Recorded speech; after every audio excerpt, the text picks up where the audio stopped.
Chapitre 1. Les ennuis à la garden party du presbytère. Le soleil de l'après-midi filtrait délicatement à travers les branches des châtaigniers qui bordaient la pelouse du presbytère, projetant des ombres tachetées sur les nappes et les chaises en osier blanc. La garden party annuelle battait son plein, une tradition de douce rivalité entre les dames de Marleycombe, où les gâteaux éponges étaient jugés avec un sérieux mortel, et où le sirop à la rose de Madame Thistlethwaite était à la fois craint et admiré pour sa puissance. Au fond de la pelouse, juste au-delà des anneaux de croquet et des banderoles qui flottaient allègrement dans la brise légère, Miss Jane Marple était assise, son tricot sur les genoux, observant le doux bourdonnement de la vie du village, avec ses yeux bleus perçants qui ne manquaient de rien. Arrivée tôt, comme à son habitude, elle avait pris une chaise près du treillis de rosiers, un poteau discret offrant une excellente visibilité. Miss Marple avait toujours cru qu'il fallait voir les choses par soi-même, tranquillement depuis les bords. « Avez-vous entendu ?» murmura Madame Willowden en se penchant plus près de sa compagne, « que le nouveau curé du révérend Alton est divorcé. » Imaginez un homme divorcé, prononçant des sermons sur le caractère sacré du mariage. C'est carrément indécent. Miss Marple haussa un léger sourcil, mais ne fit aucun commentaire. Elle avait entendu parler du curé, bien sûr.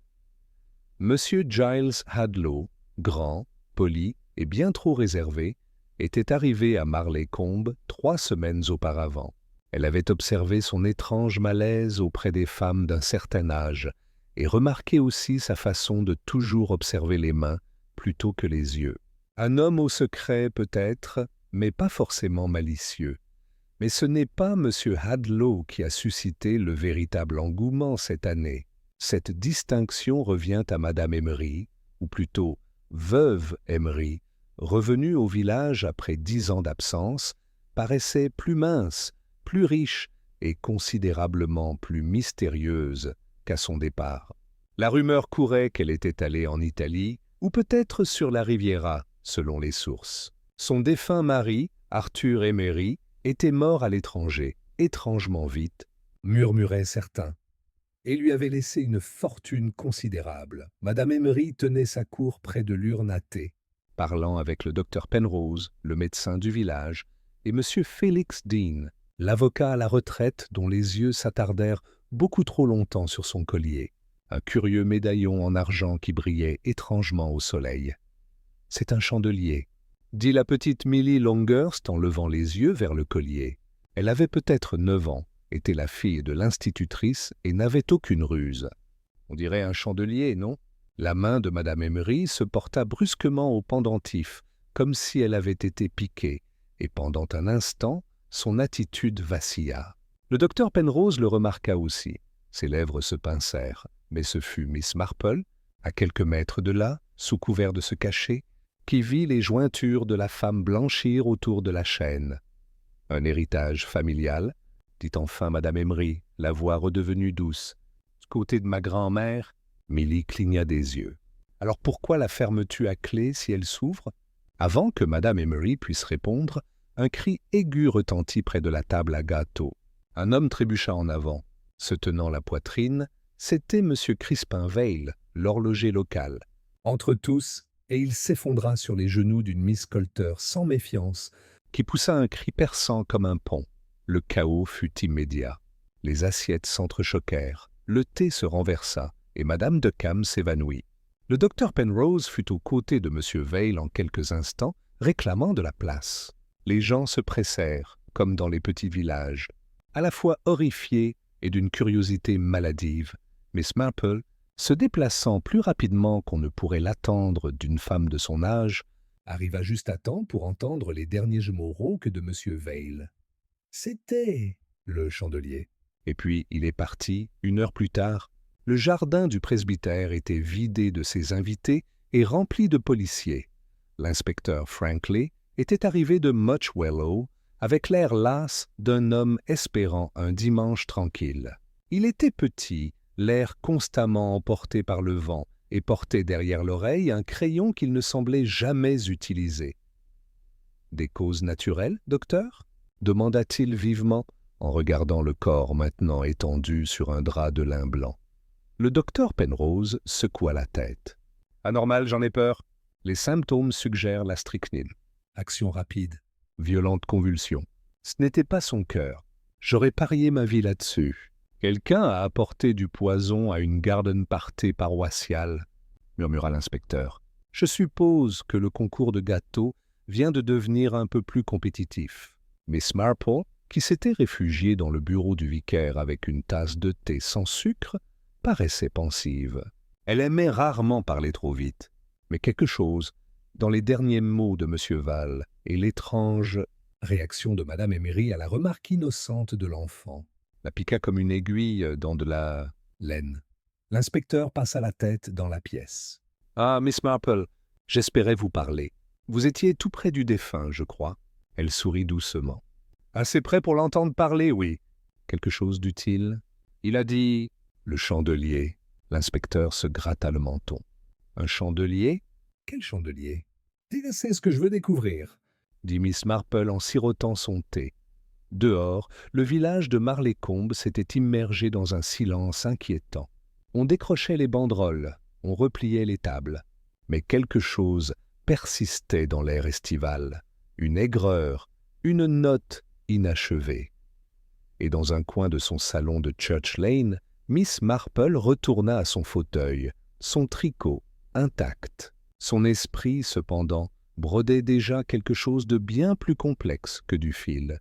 Elle devrait faire quelques visites polies, poser quelques questions apparemment futiles, et surveiller de très près Madame Emery et ce curieux petit pendentif qui ressemblait beaucoup à un chandelier. Un pendentif qui, peut-être, contenait plus que de la cire dans sa tige d'argent. Chapitre 2. Le médaillon qui ne devrait pas s'ouvrir le lendemain matin. Lumineux et d'une gaieté inquiétante, comme si le ciel de Marlécombe était déterminé à ignorer les terribles événements de la garden party. Mais parmi les roses et les ruelles pavées, le village bouillonnait d'une énergie inquiète. Rien ne perturbait autant le rythme social d'un lieu qu'une mort soudaine et publique, surtout lorsque cette mort était accompagnée d'une dernière phrase énigmatique et de murmures de poison. À 8h30 précises, Miss Marple s'installa dans sa routine habituelle du petit déjeuner. Un œuf à la coque, une tranche de pain grillé légèrement beurré, et le Times plié avec une précision militaire. Mais l'œuf fut à peine touché et le pain grillé refroidi sans une bouchée. Son esprit n'était pas préoccupé par les gros titres internationaux, mais par deux détails très intimes. Un médaillon en forme de chandelier et les derniers mots de M. Crispin Vale. Elle connaissait Crispin depuis des années.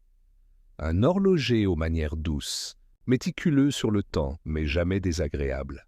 Il n'était pas connu pour être malade et n'avait pas le sens du drame. Qu'il s'effondre si soudainement, à la vue de tous et avec une phrase finale aussi étrange. Cela ne lui plaisait pas. À 9h, elle est allée chercher son chapeau. Son premier appel du matin fut au cabinet du docteur Penrose, un modeste bâtiment à la façade blanche, orné de lierre grimpant et d'un heurtoir en laiton qui brillait comme de l'argent neuf. La salle d'attente était vide, à l'exception de M. Deckham, dont les allergies étaient réputées saisonnières et sévères, et de Mademoiselle Partridge, qui ne manquait jamais une occasion de mentionner sa sciatique, qu'elle soit aiguë ou non. Le docteur Penrose sortit de son bureau, sa cravate légèrement de travers et son expression sombre. « Ah, Miss Marple, » dit-il en hochant la tête. « Vous n'êtes pas malade, j'espère. »« Pas du tout, docteur, » dit-elle calmement. « Mais je pensais peut-être vous demander un instant de votre temps pour un sujet d'intérêt général. » Il hésita, puis ouvrit la porte de sa chambre. « Entrez. » À l'intérieur, les étagères étaient garnies de manuels médicaux et une légère odeur de phénol flottait dans l'air. Miss Marple s'installa dans le fauteuil le plus proche de l'âtre. « Je serai direct, docteur. Vous étiez avec M. Vale à la fin. »« J'étais. Tu crois que c'était du poison ? » ?»« J'en suis presque certain. Son corps présentait des traces de strychnine. mais nous en saurons plus après l'inspection du coroner. Il en avait ingéré peu avant de s'évanouir, peut-être dans une boisson ou un aliment. Ses symptômes ont commencé rapidement. Alors nous pouvons présumer, dit délicatement Miss Marple, que quelqu'un avait l'intention que ce soit rapide et public. Les yeux du docteur Penrose se plissèrent. « Vous pensez que c'était délibéré, mon cher docteur ?» dit Miss Marple. « Connaissez-vous quelqu'un qui apporterait de la strychnine à une fête de village ? Par hasard, cela semble avoir réglé le problème. » Du cabinet médical, Miss Marple remonta la rue principale jusqu'à Emery House, un cottage récemment modernisé en bordure de la verdure, où les volets avaient été peints d'un bleu vif et où un gravier à la mode avait remplacé la vieille allée en ardoise. La rénovation n'était pas passée inaperçue, pas plus que l'apparition de Madame Emery dans ses jupes en lin élégamment coupées, de celles qu'on achète à l'étranger et qu'on ramène chez soi pour prouver qu'on a bien vécu, échappé Angleterre. La femme elle-même a ouvert la porte, vêtue de vert pâle et tenant un roman à moitié lu.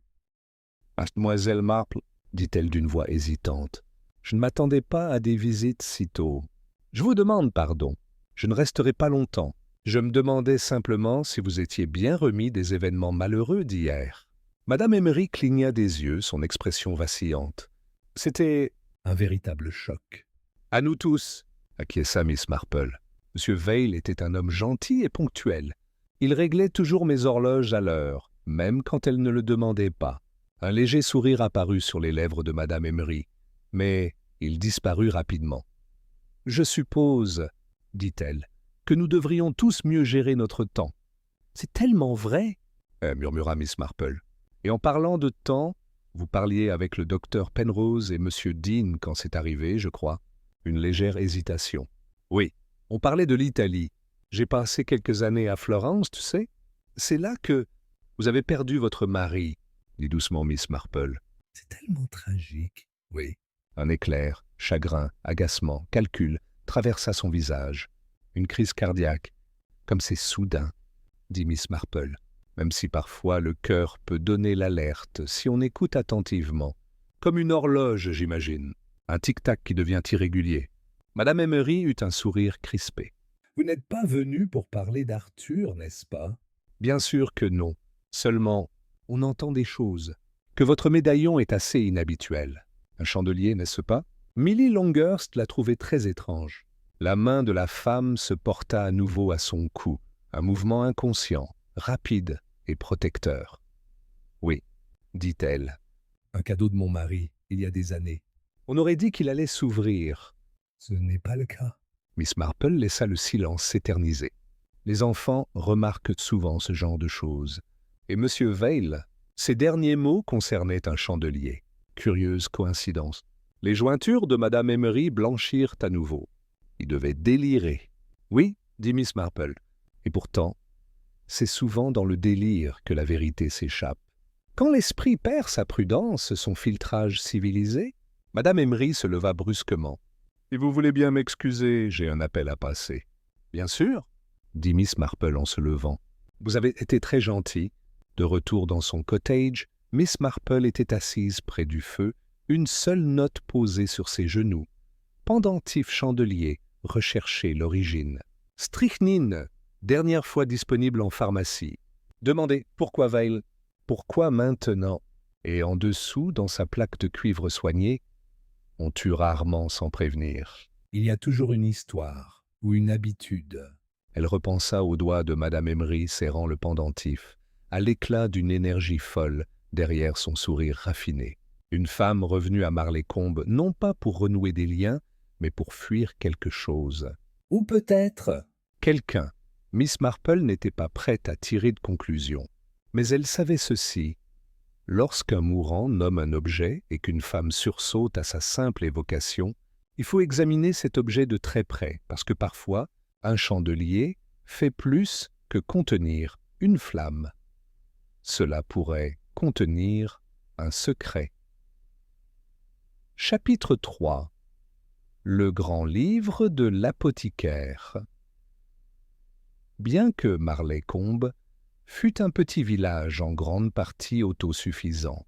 Il s'accrochait encore à quelques institutions très anciennes, le conseil paroissial, l'Institut des femmes et, bien sûr, l'apothicaire de Hargrave, une boutique étroite et grinçante nichée entre le bureau de poste et l'épicier, sentant légèrement la lavande, le camphre et quelque chose de plus astringent que Miss Marple ne pouvait jamais vraiment situer. M. Cédric Hargrave, son actuel et unique propriétaire, était un homme d'une soixantaine d'années, mince et voûté, aux sourcils gris pâle qui se rejoignaient et lui donnaient une expression méfiante. Il avait hérité de l'apothicairerie de son père et considérait les chimistes modernes comme une sorte de progrès vulgaire, raison pour laquelle il persistait à préparer ses toniques à la main et à étiqueter ses bocaux avec une plaque de cuivre impeccable. Miss Marple lui rendit visite à 10 heures précises le matin, suivant sa conversation avec Madame Emery, un moment où elle avait appris, grâce à de longues observations, à être suffisamment calme pour répondre aux questions, mais suffisamment tard pour que les ragots commencent leur tourbillon quotidien. Elle poussa la petite porte verte et pénétra dans la fraîcheur intérieure. Une minuscule cloche de cuivre tinta au-dessus de sa tête, et M. Hargrave leva les yeux de son mortier et de son pilon. « Ah, Miss Marple, un liniment au camphre? Ou vos sels de lavande habituels? »« Ni ce matin, dit-elle gentiment, bien que ta lavande soit toujours très apaisante. Non, je suis venu te poser quelques questions. Délicates. » Ses sourcils broussailleux se haussèrent d'un cran. À propos d'hier, sans doute. Tout le village est déjà en émoi. Pauvre Vail, je ne l'aurais jamais cru du genre dramatique. Moi non plus, acquiesça Miss Marple en s'approchant. Et pourtant, il était là, dramatique jusqu'au bout. Convulsions, derniers mots, et tout. J'imagine que le verdict du coroner est toujours en attente. Monsieur Hargrave hocha la tête. L'autopsie est prévue demain, je crois. Tout à fait. Mais le docteur Penrose soupçonne la présence de strychnine. Ce n'est pas un produit courant dans une maison, n'est-ce pas? Il plissa les yeux. Non, madame, ce n'est pas vrai. La strychnine est un alcaloïde mortel. On ne l'utilise plus ouvertement depuis des années. Une fois contre les rats, bien sûr, mais nous avons de meilleures solutions maintenant. C'est strictement réglementé. C'est pourquoi j'ai pensé à demander, dit-elle doucement, si quelqu'un dans le village a demandé ou acheté un composé qui pourrait, après examen, contenir une telle substance. M. Hargrave renifla. Vous me demandez de violer les confidences de mes clients, mademoiselle Marple. Pas du tout, répondit-elle d'une voix douce comme du beurre. Je demande simplement si rien. Quelque chose d'inhabituel a été porté à votre attention. Une chose vague et anonyme. Une curiosité. Il la regarda un instant, comme s'il se demandait si on pouvait lui confier les clés du royaume. Eh bien, dit-il enfin, il y a eu une enquête assez particulière il y a 3 semaines. Un jeune homme, pas du coin. Oh, un inconnu. Il m'a dit qu'il était de passage, cherchant quelque chose pour se calmer. Il m'a demandé précisément si j'avais des teintures de Nux vomica en stock. Nux vomica, répéta Miss Marple pensivement. La source de la strychnine, n'est-ce pas? Il hocha la tête d'un air sombre. Je lui ai dit que ce n'était pas une substance que je distribuais à la légère. Il est reparti les mains vides, non sans m'avoir demandé si je connaissais quelqu'un d'autre au village qui pourrait vendre des vieilles choses. Tonics, potions, curiosities. C'est inhabituel, dit Miss Marple. Avez-vous déjà appris son nom? Non. Mais il portait un manteau bleu marine avec une déchirure à la manche et un cartable cabossé. Un de ces types d'étudiants, j'imagine. Il avait l'air intelligent mais nerveux. Miss Marple nota mentalement. Et dans vos archives, personne du coin? Aucune recette contenant de la strychnine? Même des traces? Monsieur Hargrave hésita, puis prit un mince volume relié en cuir sur l'étagère derrière lui. Il tourna quelques pages avec des doigts prudents et tachés d'encre, puis secoua la tête. Seulement de la valériane, de la passiflore et de la camomille, des plantes apaisantes. Rien de nocif. N'hésitez pas à regarder. J'ai une confiance absolue en votre jugement, dit-elle, même si elle jeta un bref coup d'œil à la page.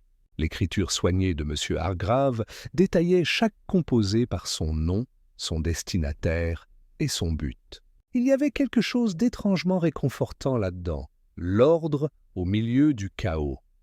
Mais, ajouta-t-il soudainement, il y a autre chose. Oh, il y a 3 jours, j'ai reçu une livraison que j'ai faite pas commande.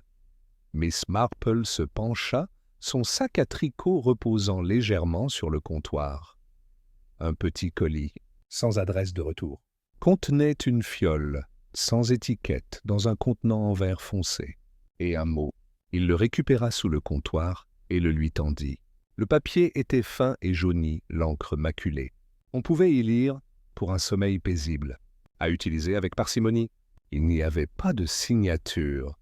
Les doigts de Miss Marple effleurèrent le bord de la note. Et où est la fiole maintenant? Je l'ai envoyée au laboratoire du comté pour analyse, répondit Hargrave. Je ne prends aucun risque. Très sage, murmura Miss Marple. Elle se leva et enfila ses gants. Merci, monsieur Hargrave. Je ne vous retiendrai pas plus longtemps. Vous m'avez été d'une grande aide. Je n'aime pas les secrets dans ma boutique, dit-il d'un ton bourru, et j'aime encore moins le meurtre. Dehors, le soleil était plus haut dans le ciel, et le village s'animait au-delà de la routine. 2 enfants passaient en courant avec une corde à sauter, scandant une histoire de fête empoisonnée, tandis qu'un laitier saluait Miss Marple avec une courtoisie remarquable. Tout le village s'observait et s'observait les uns les autres. Miss Marple emprunta le chemin latéral qui menait à la résidence Vale. C'était une modeste maisonnette avec un jardin étroit et un portail étranglé par le lierre. Crispin Vale vivait seul, à l'exception d'un chat nommé Edwin et d'une femme de ménage qui venait 2 fois par semaine. La gouvernante, Madame Rowntree, était là aujourd'hui pour étendre le linge. « Quelle tragédie !» dit-elle en se tordant les mains dans son tablier. « Je ne l'ai vu que ce matin-là, et il semblait en pleine forme. Il a dit qu'il allait à la fête pour un gâteau au citron et discuter.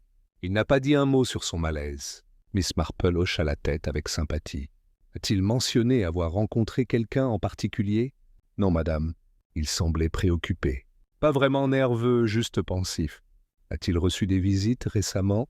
Des lettres ? Des livraisons ? » Madame Rowntree semblait hésitante. « Une lettre est arrivée la semaine dernière. Un timbre étranger. Il n'en a pas parlé. Saurais-tu par hasard où il l'a gardée ? » La gouvernante hésita. « Il y a un tiroir dans son bureau. Il y rangeait toutes ses affaires. Vous pouvez regarder, la police n'a encore rien pris. » À l'intérieur, Miss Marple trouva le bureau près de la fenêtre. Le tiroir était légèrement coincé, mais il se libéra en tirant dessus. À l'intérieur, il y avait 3 choses. Une lettre dans une enveloppe crème, oblitérée par Florence. Une 2e enveloppe, sans adresse, scellée à la cire rouge. Une petite clé en argent. Miss Marple approcha la clé de la lumière. Elle n'était pas plus grande qu'un dé à coudre, finement ouvragé et curieusement familière. Elle se souvenait du pendentif autour du cou de Madame Emery, un chandelier ouvert. Chapitre 4. La clé d'une vie verrouillée. Miss Marple resta un long moment debout dans le modeste salon de Crispin Vale, la petite clé en argent posée sur sa paume, comme un secret attendant d'être énoncé. Elle avait, comme elle l'avait soupçonné, exactement la taille et la forme qu'on pourrait s'attendre à trouver dans un compartiment secret. Quelque chose de délicat, personnel et rarement ouvert. Elle glissa délicatement la clé dans son sac à main, après l'avoir examinée à la recherche d'initiales ou de symboles. Il n'y en avait aucun. Une clé simple et élégante, mais pas si simple, compte tenu du pendentif étrange qui pendait au cou de Madame Emery. Un chandelier qui ne devrait pas s'ouvrir, et qui, peut-être, s'ouvrait. Il y avait aussi la lettre, oblitérée à Florence, avec le nom de M. Vale, écrit d'une écriture penchée et bouclée. Elle ne l'ouvrit pas. Ce serait pour les autorités. mais le cachet de la poste datait d'à peine 2 semaines. Curieux. La seconde enveloppe, en revanche, celle sans adresse et scellée à la cire rouge, n'avait ni cachet ni retour. Son papier était anglais, épais, cher. Il y avait une légère odeur de bergamote. Jetant un coup d'œil vers la cuisine pour s'assurer que Madame Rowntree s'occupait toujours de son linge, Mademoiselle Marple glissa la lettre dans son sac. Non pas pour la cacher, mais pour la protéger. L'inspecteur comprendrait le moment venu. Son contenu pourrait révéler des informations sur l'état d'esprit de M. Val, ou peut-être sur sa connaissance du passé, d'une certaine veuve. Elle sortit du cottage aussi silencieusement qu'elle y était entrée, le portail du jardin grinçant faiblement derrière elle. Et tandis qu'elle retournait vers la verdure, ses pas s'accélérèrent avec une certitude née d'une longue expérience. Les pièces du puzzle se mettaient en place. Elle ne distinguait pas encore clairement l'image, mais elle en sentait la forme émerger.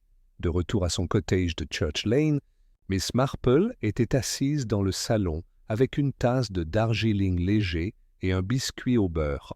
L'air sentait le chèvrefeuille et la cire d'abeille, et le tic-tac de l'horloge de la cheminée l'accompagnait tandis qu'elle révisait ce qu'elle avait appris.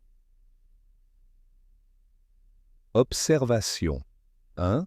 Le pendentif de Madame Emery avait la forme d'un chandelier, et elle était visiblement bouleversée lorsqu'on en parlait. Observation 2. M. Val est décédé subitement, en public, après avoir prononcé les mots « le chandelier ». Observation 3. Une clé, petite et précise, avait été retrouvée dans son tiroir privé, ainsi que des lettres laissant penser à une correspondance étrangère. Observation 4. Un jeune homme étrange s'était récemment renseigné auprès de l'apothicaire sur la noix vomique, un lien possible avec l'empoisonnement. Miss Marple ne croyait pas aux coïncidences. Dans les petits villages, les coïncidences étaient rares. Il s'agissait généralement de vérités, soigneusement enfouies, qui tentaient de refaire surface. Elle prit son téléphone, un modèle noir à cadran, rotatif, et demanda à l'opératrice de la mettre en relation avec l'inspecteur Franklin à Much. « Wello !»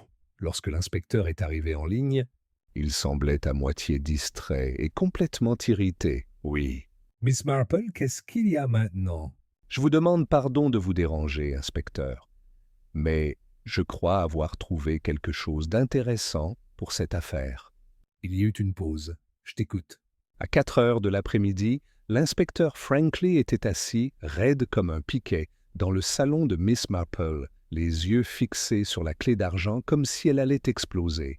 Elle lui avait montré l'enveloppe scellée à la cire rouge, le cachet de la poste de Florence, et lui avait raconté ce qu'elle avait découvert chez l'apothicaire Hargrave. « Je dois dire, murmura-t-il, que vous avez fait pas mal d'enquêtes. J'observe simplement, corrigea-t-elle doucement, on remarque les choses, surtout quand on vit dans un village depuis aussi longtemps que moi. Les gens se révèlent par de petites choses, pas par de grandes. » Il tapota l'enveloppe. « Tu crois que ça appartenait à Madame Emery ? Je crois que c'est peut-être lié. Vous vous souviendrez que les derniers mots de M. Val concernaient un chandelier. Et cette clé, si je ne me trompe, correspond au compartiment caché du pendentif qu'elle porte. Qu'est-ce qu'il y aurait dedans ? C'est ce que nous devons découvrir, je pense, dit Miss Marple avec un sourire. Il n'était pas facile de convoquer Madame Emery sans éveiller les soupçons. Mais Mademoiselle Marple avait appris depuis longtemps que le meilleur moyen d'obtenir la vérité était de boire du thé et de faire preuve de civilité. Elle invita la veuve à bavarder. Une tasse de thé réconfortante après une semaine aussi épouvantable. Et Madame Emery, toujours soucieuse de préserver les apparences, accepta. Elle arriva à 5h30 précises, vêtue de soie grise et arborant son habituel sourire réservé. Le pendentif pendait à son cou. « J'espère que je ne vous dérange pas, » dit-elle d'un ton léger. « Pas du tout, » répondit Miss Marple en versant du thé avec une aisance éprouvée. « Je trouve toujours qu'une tasse et un coin tranquille aident à se remettre d'un choc. » Madame Emery accepta la tasse, mais Ses yeux étaient méfiants. J'imagine que tout le village parle encore du pauvre monsieur Veil. C'est vrai. Et à propos de ce qu'il a dit juste avant de mourir. Madame Emery se raidit légèrement. Tu veux dire le chandelier? Exactement. C'est plutôt étrange, non? Madame Emery sirota son thé. Il délirait. C'est possible. Mais voyez-vous, j'ai toujours pensé que dans les moments de grande détresse, les gens disent exactement ce qu'ils pensent. Silence. Miss Marple continua de sa voix calme et non menaçante. Puis-je vous demander, ma chère, avez-vous déjà ouvert votre pendentif? La main de Madame Emery vola vers elle. Ça ne s'ouvre pas. Ah, tu vois, je pensais ça aussi. Et puis j'ai trouvé ça. Miss Marple fouilla dans son sac et posa la clé en argent sur la table. Madame Emery le fixa du regard, le visage décoloré. Elle ne dit rien. Je crois, poursuivit doucement Miss Marple, que cette clé ouvre le compartiment de votre pendentif. Et je crois que M. Veil en a découvert le contenu récemment, peut-être par correspondance. Cela pourrait expliquer la lettre de Florence. C'était un homme méticuleux. S'il avait soupçonné quelque chose, il aurait essayé de le confirmer. Madame Emery ne dit rien. Son thé avait refroidi. Miss Marple n'insista pas davantage. Elle attendit. Le silence avait le don de briser les façades les plus solides. Finalement, la veuve murmura « Vous ne comprenez pas. Alors aide-moi à comprendre. » Elle retira le pendentif avec des mains tremblantes et le posa sur la table. C'était celui d'Arthur. Il l'a fait faire avant notre départ d'Angleterre. Il a dit que c'était pour des raisons sentimentales. Je n'ai jamais su qu'il était ouvert. Pas vraiment, jusqu'à sa mort. Tu l'as ouvert? Elle hocha lentement la tête. Et qu'as-tu trouvé? Madame Emery la regarda, les yeux écarquillés et remplis d'une vieille douleur. Une confession, murmura-t-elle. Une confession écrite. À propos d'une fille. Elle s'appelait Evelina Marsh. Il l'a poussée d'une falaise à Capri. Il a dit que c'était un accident, mais dans la lettre, il l'a admis. Elle menaçait de révéler quelque chose. Du chantage. Il a paniqué. Tu l'as dit à quelqu'un? Non. Qui me croirait? Arthur était mort. Les autorités italiennes avaient classé l'affaire comme un accident. Et puis, la lettre n'était pas signée. Mais c'était dans sa main? Elle hocha de nouveau la tête. Je l'ai cachée. J'avais honte, horrifié. J'aurais voulu le brûler, mais je n'ai pas pu. Et M. Val? Je crois qu'il l'a découvert. Il était toujours précis, toujours attentif aux détails. Peut-être m'a-t-il vu ouvrir le pendentif. Où en a-t-il trouvé mention dans les affaires d'Arthur? Je ne sais pas. Mais il m'a écrit. Il m'a dit qu'il voulait me rencontrer, et puis... Elle détourna le regard. La voix de Miss Marple était très basse. Et puis, il est mort. Lorsque l'inspecteur Franklin émergea de derrière le rideau de la cuisine, Madame Emery pâlit. Elle ne l'avait pas remarqué. C'était justement le but. « Vous comprenez ?» dit-il. « Nous aurons besoin de cette lettre. Pour une analyse graphologique, au moins. » Madame Emery hocha la tête, brisée et résignée. Alors qu'elle lui tendait le pendentif, la clé s'enclencha doucement dans la serrure cachée. La base du chandelier se dévissa. À l'intérieur, un morceau de papier plié et jauni. Une seule ligne, écrite de la main d'Arthur Emery. Elle m'a menacé et je l'ai lâché. Pas de nom, pas de signature. Mais ça suffit. Chapitre 5. La fille de Capri, lendemain matin, une légère bruine donnait aux rues de Marlécombe un éclat vitreux. Les pavés étaient glissants et les haies tremblaient sous les gouttes de pluie.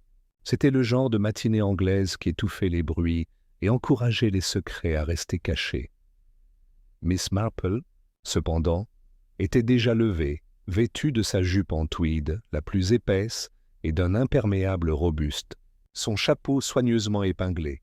Debout à son bureau, près de la fenêtre du salon, elle repensait aux événements de la veille. Les aveux de Madame Emery, bien que partiels, avaient ouvert une porte obscure sur un passé dont le village ignorait l'existence. Evelina Marsh. Un nom prononcé pour la première fois à Marlécombe. Un nom associé à des falaises lointaines et à des morts silencieuses. Et maintenant, un meurtre en plein jour lors de la fête du presbytère. Miss Marple a noté une chose dans son petit carnet bleu, celui qu'elle réservait aux affaires particulièrement délicates. Evelina Marsh, poussée d'une falaise à Capri. Prétendu aveu d'Arthur Emery. Pourquoi Crispin Val l'apprendrait-il maintenant? Avait-il l'intention de la dénoncer? Elle souligna cette dernière phrase à 2 reprises. Puis, jetant un dernier coup d'œil au ciel humide, elle partit rendre visite à la seule personne du village qui en savait peut-être plus sur les morts étrangères, les familles obscures et les scandales oubliés depuis longtemps, M. Félix Dean Poem. Dean avait été avocat à Londres avant de prendre sa retraite à Marley-Combe il y a 10 ans, fort d'une collection de jeux d'échecs anciens et de la réputation de connaître les affaires des autres avant eux. Il vivait dans une maison appelée Elmshade, qui, insistait-il, ne comportait aucun orme, mais beaucoup d'ombre pour éveiller les soupçons. Il ouvrit la porte avec son geste théâtral habituel. « Ah, Miss Marple, » dit-il avec un léger sourire. « Entrez, s'il vous plaît.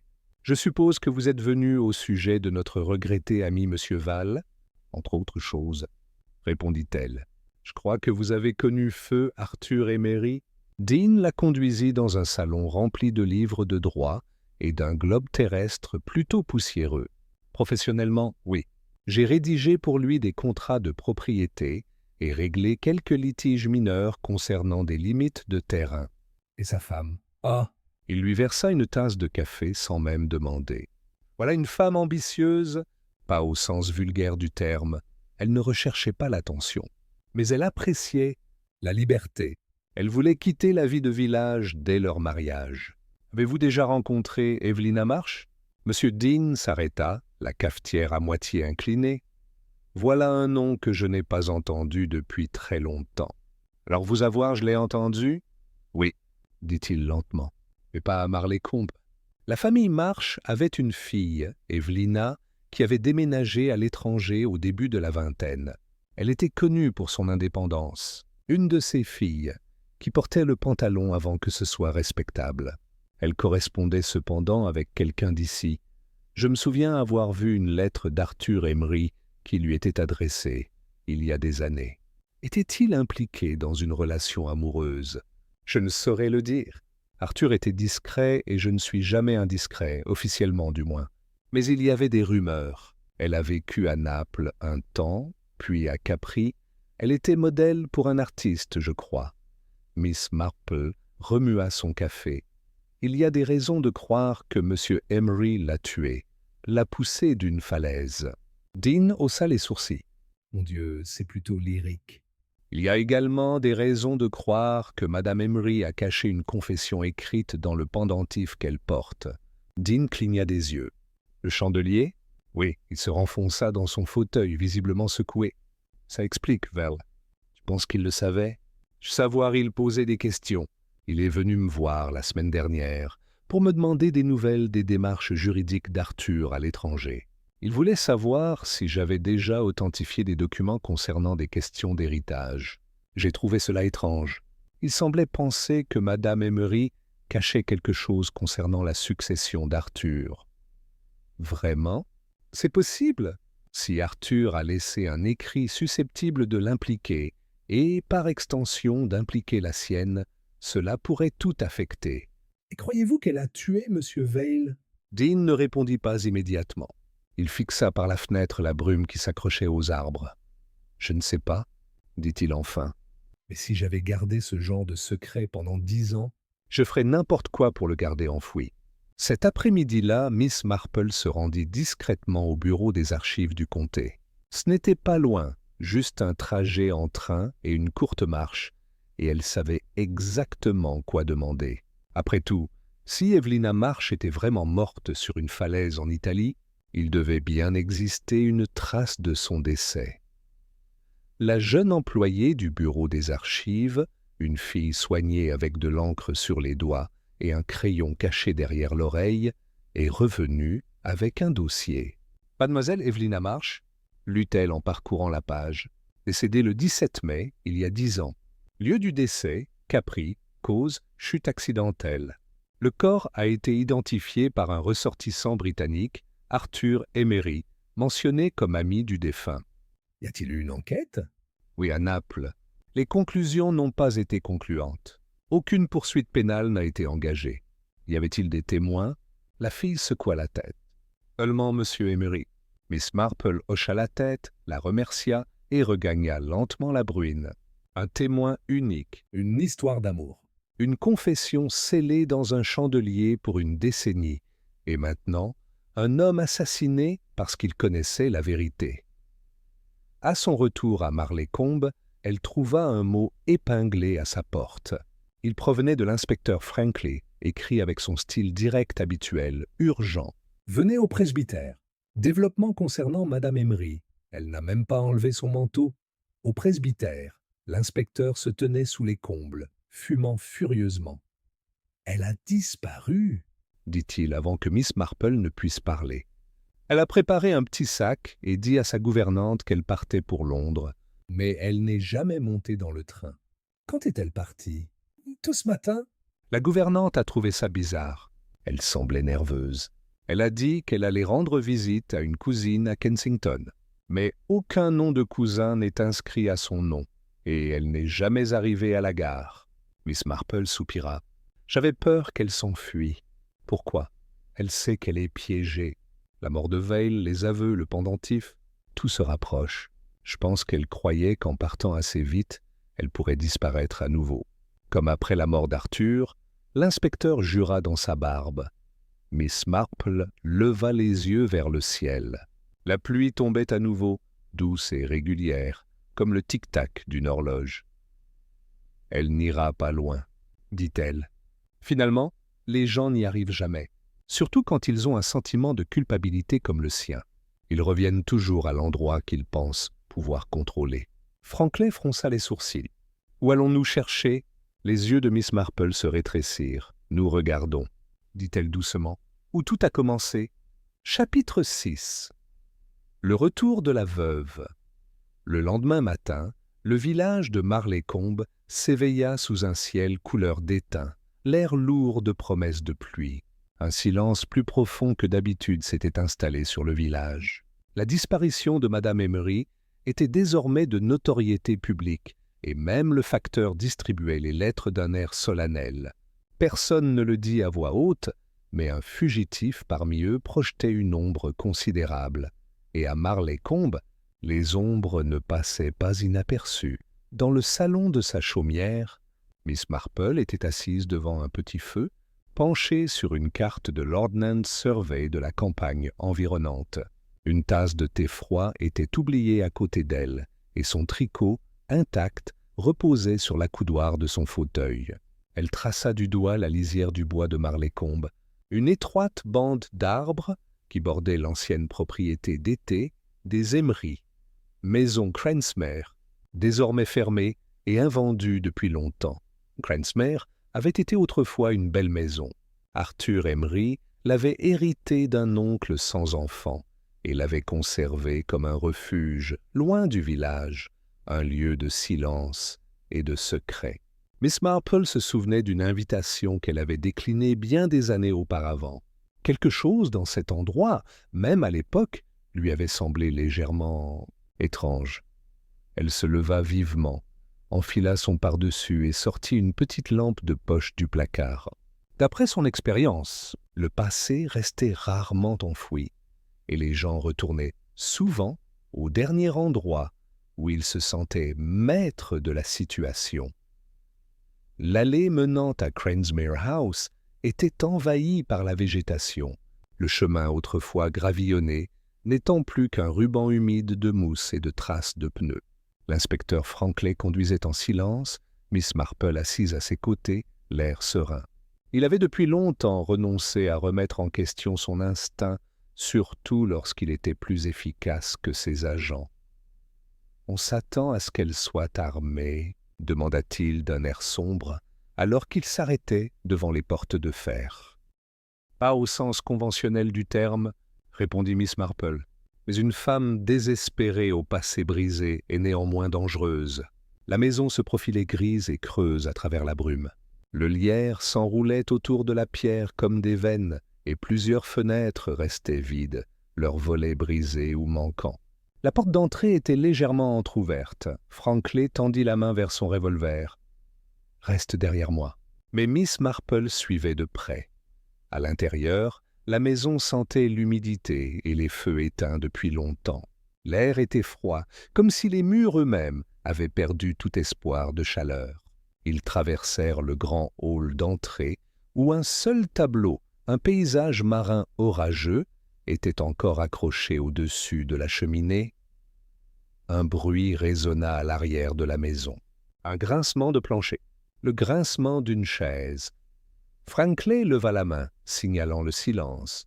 Ils se dirigèrent vers le vieux bureau, dont la porte était à moitié fermée. Il la poussa doucement. Là, assise au bureau, leur tournant le dos, se trouvait Madame Emery. Elle se retourna lentement. Son visage était pâle, presque translucide dans la lumière grise, mais calme.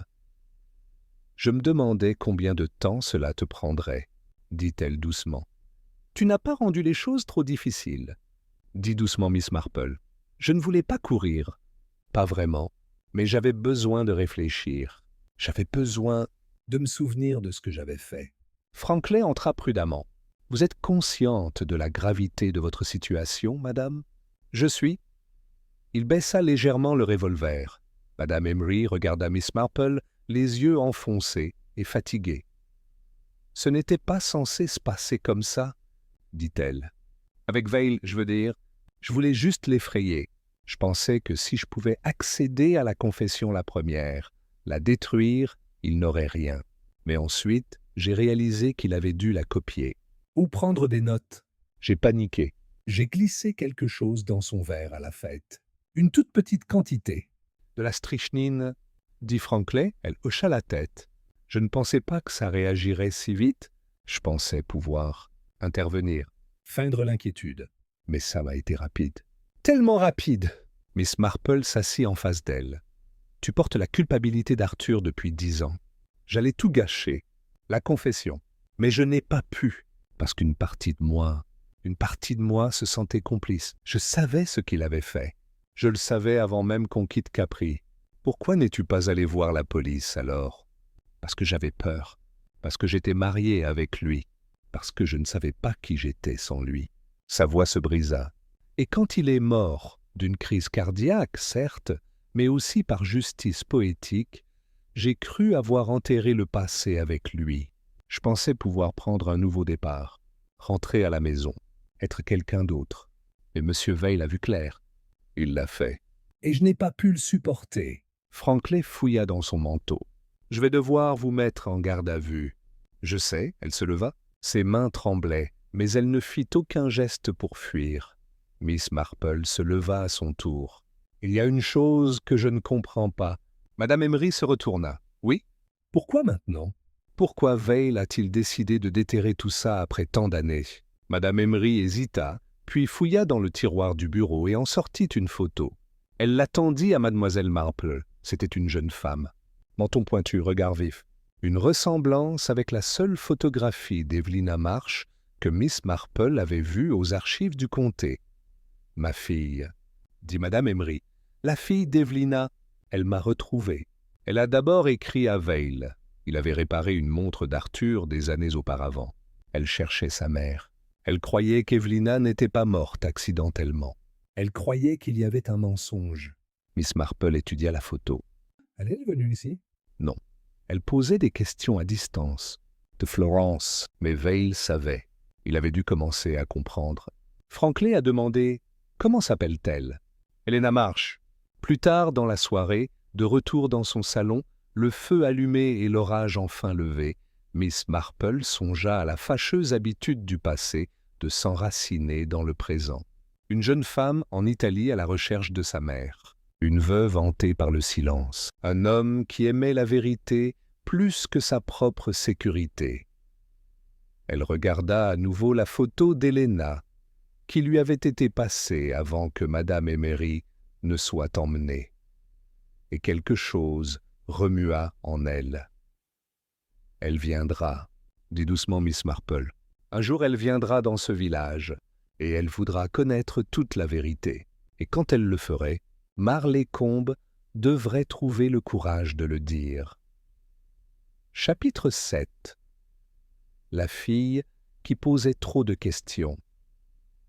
Marley Combe avait une curieuse façon de serrer les rangs autour du scandale. Non par cruauté, mais par une volonté plus ancienne, plus tribale, comme si le village était un être vivant et que tout ce qui perturbait son rythme paisible devait être enterré sous un tas de compost et un oubli poli. Et pourtant, 4 jours seulement après l'arrestation de Madame Emery, une nouvelle présence est arrivée, perturbant à nouveau ce rythme. Son nom était Helena Marsh.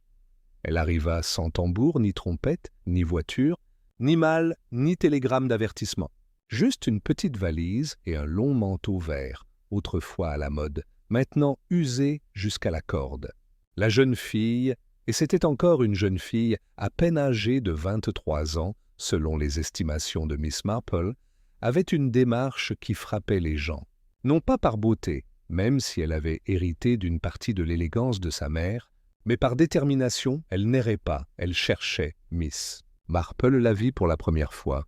Depuis la vitrine de l'épicier, M. Cartwell s'était arrêté à mi-cuisson d'une demi-livre de sucre lorsque la jeune fille passa. « Devant la vitrine, un étranger. » murmura-t-il. « Celui-là n'est pas d'ici, non ?» répondit Miss Marple d'un ton doux. « Mais je crois qu'elle recherche peut-être quelque chose que nous avons tous été plutôt incapables de lui offrir ces derniers temps, l'honnêteté. » À midi, Helena Marsh avait trouvé son chemin vers le presbytère. Le révérend Alton, doux et légèrement perplexe, lui offrit du thé, puis, un peu impuissant, envoya un message à Miss Marple. Il savait quand il était dépassé, et la jeune fille avait posé trop de questions en trop peu de temps pour qu'il puisse suivre. Lorsque Miss Marple arriva, elle trouva Helena debout dans le jardin de l'église, regardant les pierres tombales couvertes de lichen. « J'espérais qu'il y aurait quelque chose, » dit la fille sans se retourner. « Une sorte de marqueur. Mais je suppose que les secrets n'ont pas droit à des pierres tombales. » Miss Marple marchait à côté d'elle. « Helena, n'est-ce pas ?» La jeune fille se retourna. « Oui, et vous êtes Miss Marple. Le pasteur m'a dit de vous parler. J'imagine qu'il l'a fait. » Ils restèrent silencieux un moment, le vent jouant doucement avec les bords du manteau d'Helena. « Je sais que tu te demandes ce que je veux, » dit Helena, « je vais te le dire. »« Je veux la vérité. » »« Sur ma mère. »« Sur Evelina Marsh. » Miss Marple hocha la tête, l'air indéchiffrable. « Et qu'en savez-vous déjà ? Seulement qu'elle est morte à Capri quand j'étais bébé, qu'elle était seule, que mon acte de naissance ne mentionne pas de père. Ma famille italienne, le peu qu'il en reste, ne veut pas parler d'elle. Et quelqu'un m'a envoyé une lettre anonyme il y a 2 mois. Elle disait « Ta mère n'est pas tombée. Elle a été poussée. » « Renseigne-toi à Marley Combe. » Miss Marple cligna lentement des yeux. « Tu as toujours la lettre ?» ?»« Je fais. » Elle le sortit de la poche intérieure de son manteau, un petit carré de papier épais à l'écriture masculine et carrée. Il n'était pas signé, mais Miss Marple reconnut immédiatement le style. C'était celui de Crispin Vale. « Helena, » dit-elle prudemment, « tu dois comprendre que ce que je vais te dire n'est pas facile, et ce n'est pas entièrement prouvé. Mais je crois que c'est ce qui se rapproche le plus de la vérité. » La fille hocha la tête une fois, et ainsi, sous l'arche de pierre du jardin de l'église, tandis que les cloches sonnaient l'heure, Miss Marple lui dit, elle parla d'Arthur Emery, un homme assez intelligent pour dissimuler sa lâcheté sous son charme, d'Evelina, audacieuse et intrépide, qui avait menacé de le dénoncer, d'une lutte sur une falaise à Capri, et d'un homme qui avait plus tard avoué en secret, seulement après que son cœur eut commencé à lâcher, d'une veuve qui portait la culpabilité comme une seconde peau, et d'un horloger constant, méticuleux, qui s'était approché de trop près de la vérité. Helena écoutait, sans interruption, son visage indéchiffrable. Une fois cela fait, elle n'a posé qu'une seule question. Où est-elle maintenant ? Madame Emery ? En cellule de détention à Muchwello, En attente de l'enquête. Helena hocha la tête. J'aimerais lui parler. Miss Marple hésita. Vous n'êtes pas obligé. Je ne suis pas venu jusqu'ici pour les fantômes, interrompit doucement la jeune fille. Je suis venu pour des réponses, et peut-être une sorte de conclusion. L'inspecteur Franklin n'était pas enthousiaste à l'idée de laisser Helena rencontrer l'accusé. Mais Miss Marple savait se montrer persuasive, surtout lorsqu'elle ne le faisait pas apparaîtrait être persuasif. Ainsi, l'après-midi suivant, Helena était assise en face de Madame Emery dans une petite salle d'interrogatoire privée de la gendarmerie de Muchwello. Miss Marple et Franklin observaient derrière la vitre sans teint. Les deux femmes se regardèrent en silence pendant un long moment. Pas de barreaux, pas de menottes, juste une table entre elles et des années de vérité enfouies. « Tu lui ressembles, » dit enfin Madame Emery. « Comme Evelina. » Je m'en doutais. Helena ne dit rien. Elle était radieuse, exaspérante, courageuse, je l'enviais. Je l'admirais, je la détestais. « Ton père ?» Je n'ai pas besoin de savoir qui il était, interrompit doucement Helena. Il ne voulait pas de moi. Ça suffit. Madame Emery cligna des yeux. Ce n'est pas juste. Non, acquiesça Helena. Mais pousser une femme du haut d'une falaise n'est pas non plus une bonne idée. Madame Emery tressaillit. Je ne l'ai pas fait, dit-elle presque suppliante. Mais je le savais. Je savais et je ne l'ai pas arrêté. Je n'en ai parlé à personne. Et après sa mort, je suis restée silencieuse. Pourquoi? Madame Emery secoua la tête, comme si elle essayait de trouver une réponse qui aurait du sens. Parce que je pensais qu'il était trop tard. Parce que j'avais honte. Parce qu'une fois qu'un mensonge commence, il pousse des dents, et je ne savais pas comment l'arrêter sans qu'il me dévore. Les yeux d'Helena brillaient, mais elle ne pleurait pas. « Tu aurais pu me le dire, » murmura-t-elle. « Tu aurais pu le dire au monde entier. » Madame Emery baissa les yeux sur ses mains. J'avais peur que le monde s'en fiche. Dehors, dans le couloir gris de la gare, Miss Marple se tenait avec l'inspecteur, observant deux femmes liées par le sang et la trahison. « Elle n'est pas méchante, » dit Miss Marple. « Mais elle a fait des choses terribles. » « C'est souvent le cas, je trouve. » Franklin grogna. « La loi ne pèse pas la lâcheté autant qu'elle le devrait, mais elle ne l'excuse pas non plus. »« Non, » dit doucement Miss Marple. « Ce n'est pas le cas. » La porte s'ouvrit et Helena sortit. Son visage était calme, mais ses jointures étaient blanches. « Je retourne à Florence, » dit-elle.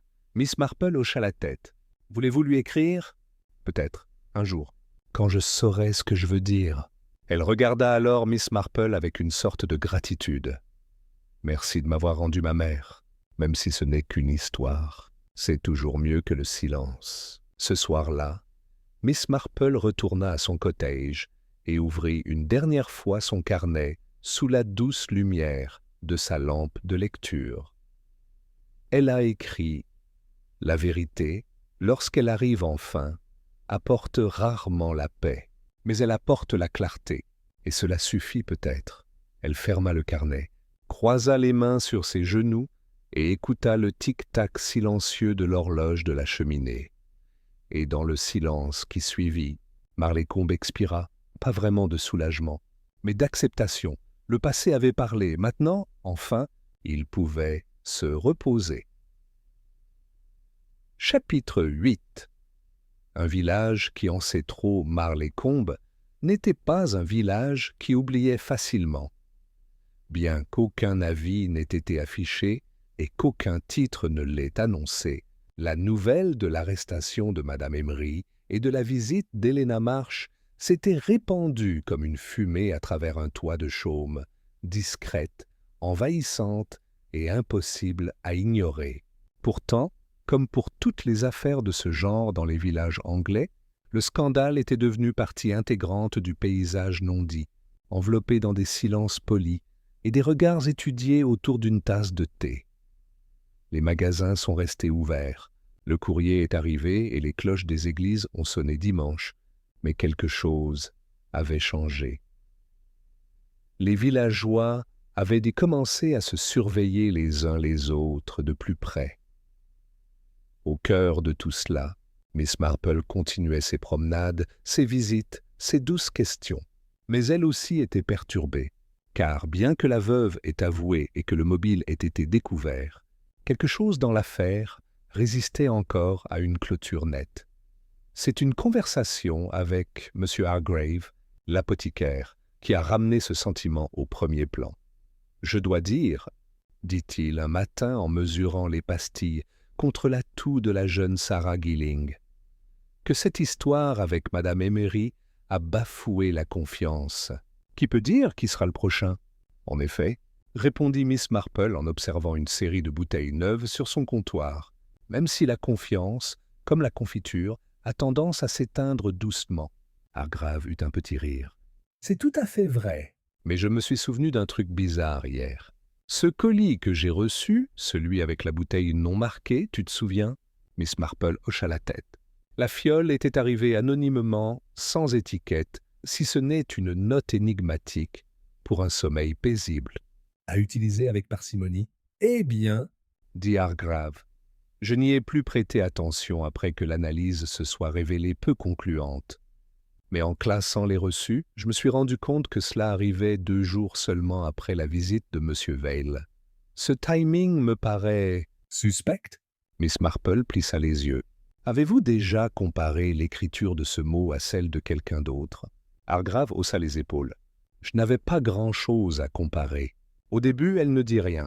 Mais son esprit était déjà enflammé. Plus tard, dans l'après-midi, elle récupéra le mot non signé dans ses dossiers et le plaça à côté de l'écriture connue de Crispin Vail, la lettre qu'il avait envoyée à Helena Marsh depuis l'étranger. Côte à côte, sur sa table, la comparaison était frappante, pas la même main, ce qui signifiait quelque chose de vital. Quelqu'un d'autre avait envoyé cette fiole. Ce soir-là, Miss Marple invita l'inspecteur Frankley à prendre le thé. Signe d'une affaire sérieuse en soi, elle lui offrit son habituel. Un Assam fort. Un sucre, pas de lait, je commence à croire. Dit-elle, sans préambule, que nous avons seulement découvert partie de la vérité. Frankley soupira. Nous avons des aveux signés. Nous avons un mobile, des moyens et une opportunité. Oui, mais le méthode Sam dérange, le poison. Le source. Elle lui a parlé de la différence d'écriture et du souvenir qu'avait Hargrave du colis. Si Madame Emery avait eu l'intention de tuer M. Vail, elle n'aurait pas envoyé une bouteille à l'apothicaire qu'elle n'a jamais consulté. Elle n'avait aucune raison de s'immiscer ainsi. Mais elle a admis l'avoir empoisonné. Elle a admis en essayant d'avoir glissé quelque chose dans son verre à la fête. Et si ce n'était pas ça qui l'avait tué? Frankley se renversa dans son fauteuil. Tu penses que quelqu'un d'autre a empoisonné Vail? Que les aveux de Madame Emery étaient... Quoi? Une culpabilité bien sentie? Non. Je crois qu'elle a agi contre lui, mais je crois qu'elle a agi deuxième. Ou peut-être... Pas assez tôt, il y eut une longue pause. Si tu as raison, dit Frankley, alors quelqu'un d'autre dans ce village voulait la mort de Crispin Vail. Miss Marple croisa les mains. Oui, et je crois que quelqu'un a utilisé l'histoire de Madame Emery comme écran de fumée. Le lendemain matin, Miss Marple se rendit à la bibliothèque du village, une ancienne école bordée de livres qui sentaient la naphtaline et la poussière. Là, elle a demandé les anciens bulletins paroissiaux de l'année précédant la mort d'Arthur Emery. La bibliothécaire, Miss Theodora Finch, haussa les sourcils mais obéit. Je me suis toujours demandé ce qui était arrivé à la pauvre Evelina Marsh, dit-elle en lui tendant les dossiers. Où cela est assez mystérieux, mais je suppose que les gens qui partent à l'étranger ont toujours un côté dramatique derrière eux. Parfois, a convenu Miss Marple, mais parfois le drame reste là. Elle passa 2 heures à feuilleter les bulletins d'information, notant événements, nom, note du vicaire et annonce locale. Ses doigts s'arrêtèrent lorsqu'elle atteignit l'édition datée d'1 semaine avant le dernier voyage. D'Arthur Emery en Italie, annoncé, imposé, une lettre à l'éditeur du bureau de Crispin. Val, c'était une courte pièce, une ode à la précision, déplorant le déclin de la mesure du temps. Une plainte contre la dérive des cloches de l'église et le délabrement de la routine qui infectait le village. À première vue, cela semblait inoffensif.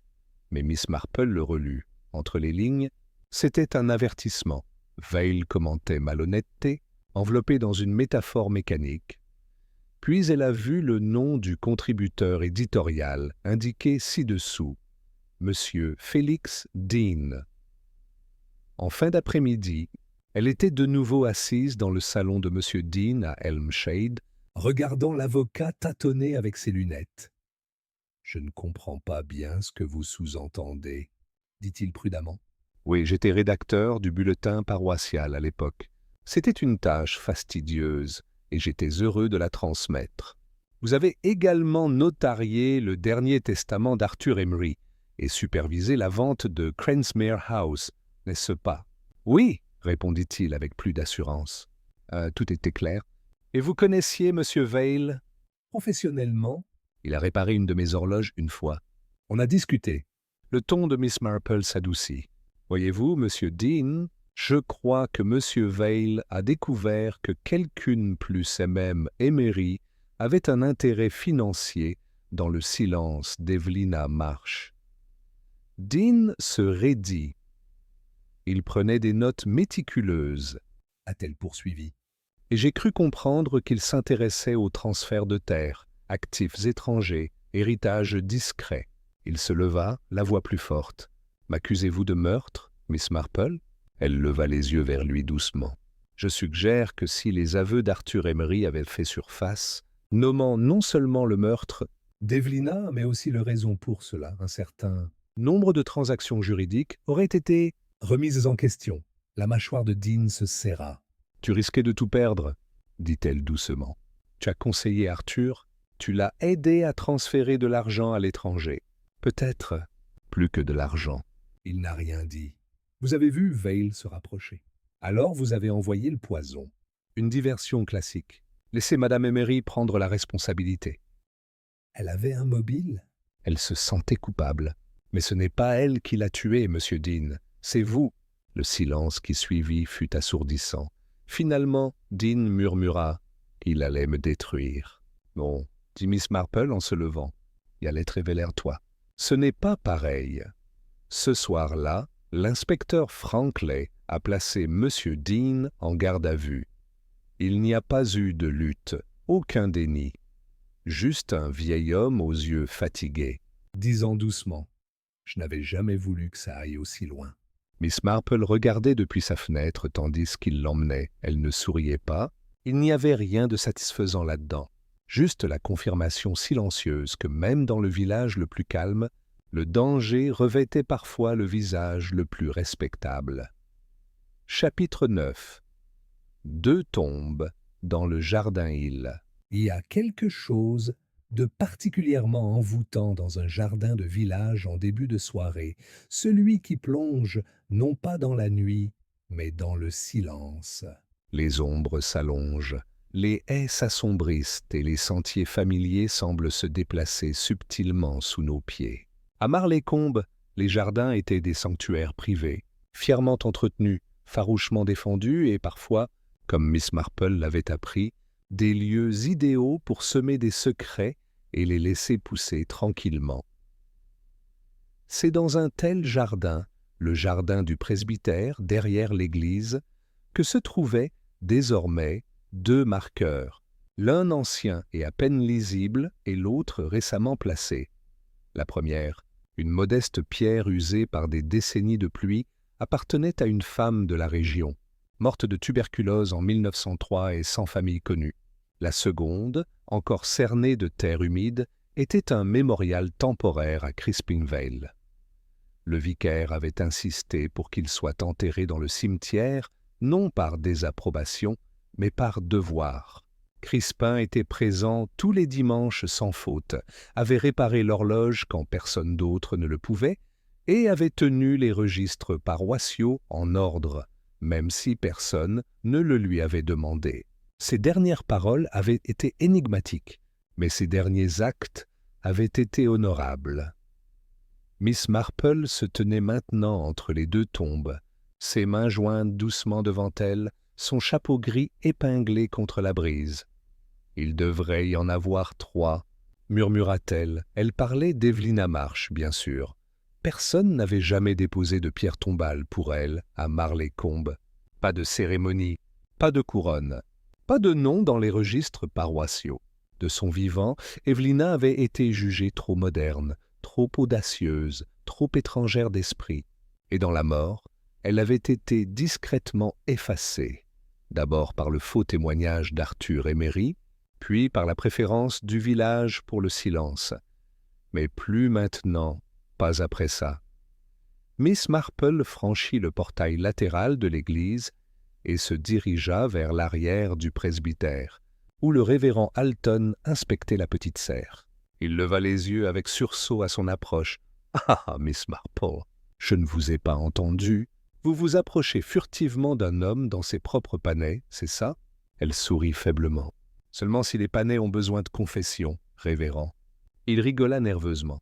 « Je voulais te demander quelque chose, » dit-elle, « à propos du terrain de l'église, plus précisément du jardin. » Il fit un geste de sa truelle. « Un peu envahi par la végétation par endroits, je l'avoue. Madame Pym est partie l'automne dernier, et la nouvelle n'est pas très friande de liserons. Je ne parlais pas des mauvaises herbes. Le vicaire avait l'air confus, je me demandais, » dit prudemment Miss Marple. « Si vous vous souveniez si Arthur Emery avait jamais fait des dons à l'église, des dons importants, de son vivant ou peu après sa mort, eh bien, dit le vicaire en s'essuyant les mains, il a bien payé le nouveau toit de la sacristie il y a quelques années, et je crois qu'une somme a été versée pour la réparation des murs du cimetière. » A-t-il précisé d'où devait provenir l'argent? Non, pas exactement. Mais maintenant que tu le dis, je me souviens qu'il avait insisté pour que les ouvriers évitent de creuser près de la parcelle sud. Il prétendait que cela perturbait les racines du vieux chêne. C'est un peu bizarre. Il n'y avait pas de chêne là-bas. L'expression de Miss Marple s'est affinée. Pas de chêne. Le vicaire secoua la tête. Pas de montant. Juste un coin de terre sauvage, des orties et du chevreuil. Puis-je le voir? La limite sud du cimetière était la moins entretenue. Le sol était légèrement pentu, l'herbe poussait en touffes indisciplinées et un fouillis de haies s'étendait depuis la propriété voisine. Au fond, à peine visible depuis le chemin principal, se trouvait un creux qui, aux yeux exercés de Miss Marple, ressemblait étrangement à une tombe engloutie. Elle s'accroupit doucement à côté, effleurant la mousse de ses doigts gantés. « Il fut un temps, » dit-elle doucement, « où les gens croyaient que le passé pouvait être enterré dans le même sol où poussaient les roses et la vertu. » Elle se redressa lentement, mais ça revient toujours, surtout quand on l'arrose de mensonges. Le lendemain midi, une équipe du bureau de police scientifique du comté fut dépêchée à Marley-Combe, à la demande discrète de l'inspecteur Franklin. Officiellement, l'église était en cours de restauration paysagère. Officieusement, des bêches creusaient un terrain qui n'avait pas été touché depuis des années. Il a fallu moins d'1 heure pour le trouver. Un ensemble d'os. Superficiel. Léger. Les restes étaient incomplets, mais reconnaissables, un squelette humain, depuis longtemps réduit à de pâles fragments et à des restes de tissu. Un petit médaillon brisé se trouvait dans la terre, terni, mais contenant encore une photographie fissurée. Une jeune femme de profil, Evelyn Miss Marple, l'a immédiatement identifiée. Ce n'étaient pas les falaises, dit-elle doucement à Franklin, tandis qu'ils surplombèrent le site. Cette histoire était trop poétique pour un homme comme Arthur, trop risquée, trop publique. Il l'a tuée ici. Probablement avec du poison. Il y avait accès grâce à son ami avocat. Puis il l'a déplacé, dit Franklin d'un ton sombre. Il a ramené son corps d'Italie? Non, répondit Miss Marple.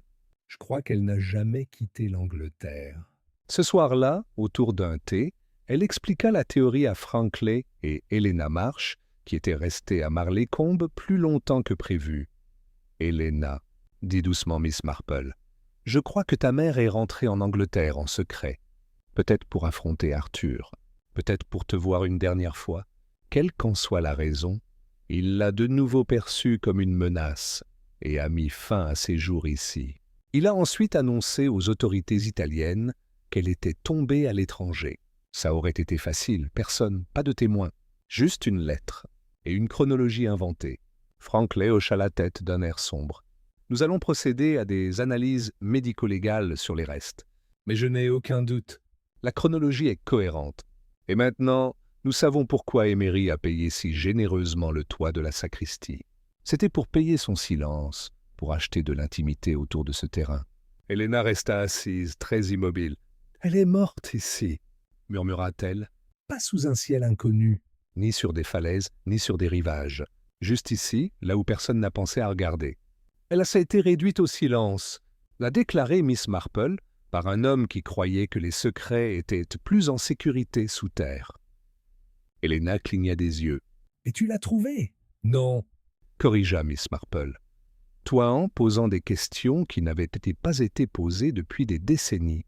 3 semaines plus tard, une deuxième pierre a été placée dans le cimetière, simple, sans ornement, mais solide. Evelina Marsh, 1907-1931, une voix retrouvée. Une vie dont on se souvient. Le jour de son inauguration, tout le village était présent. Non par obligation, mais par humilité. Le remords. Pendant longtemps, ils avaient jasé sur Evelina, sa sauvagerie, ses excès. Ils reconnaissaient désormais qu'elle avait été honnête et courageuse, et qu'elle ne méritait pas une telle fin.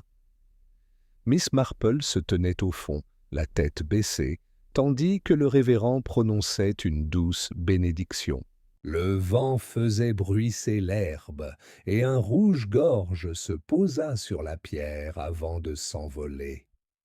2 tombes dans le jardin, murmura-t-elle, et enfin, tous deux furent marqués. Chapitre 10. Une lettre à l'encre lavande. C'était une douce matinée de printemps à Marley-Combe. De ces matinées où la brume persistait encore un peu dans les haies, comme si elle hésitait à se libérer du village. Le soleil commençait à percer, pâle et diffus, projetant des rayons dorés sur le petit salon de Miss Marple. Les fenêtres étaient entr'ouvertes, et le parfum des pois de senteur s'envolait du jardin, se mêlant à la douce odeur du thé et des biscuits au citron. Miss Marple, cependant, n'était pas libre. Devant elle, sur la table, se trouvaient plusieurs enveloppes, jaunies sur les bords, ficelées. Elles étaient tombées en sa possession de manière inattendue, transmises discrètement par Helena Marsh le soir suivant la cérémonie d'Evelina, sans préambule ni explication. Je les ai trouvées parmi les papiers d'Arthur Emery, avait dit Helena, dans une boîte à lettres au grenier de Krensmer. J'hésitais entre les brûler ou les lire, mais je pense que tu sauras quoi faire. Miss Marple avait promis de les parcourir lentement et attentivement, et maintenant, d'une main ferme, elle lisait le 4e de la liasse. C'était écrit à l'encre lavande. L'écriture était plus lâche que celle d'Arthur, comme si elle avait été écrite à la hâte. Le papier était froissé et taché dans un coin. Ma très chère E, tu dois comprendre, je n'ai jamais voulu que les choses aillent si loin. Tu m'as fait peur. Je n'ai jamais connu quelqu'un qui ait pu me percer à jour aussi complètement, et je t'en ai voulu. Mais aussi... Miss Marple s'arrêta, les lèvres légèrement pincées. Mais moi aussi. La phrase s'est arrêtée. Un trait la barré. Puis est venu le paragraphe suivant. Si tu insistes pour retourner en Angleterre, nous devons nous rencontrer discrètement. Je ne te laisserai pas débarquer au village avec des accusations. Pense à Helena, pense à la vie qu'elle pourrait encore avoir. Retrouve-moi à Krensmer, seul, n'écris plus. La lettre n'était pas signée. Mais elle n'en avait pas besoin.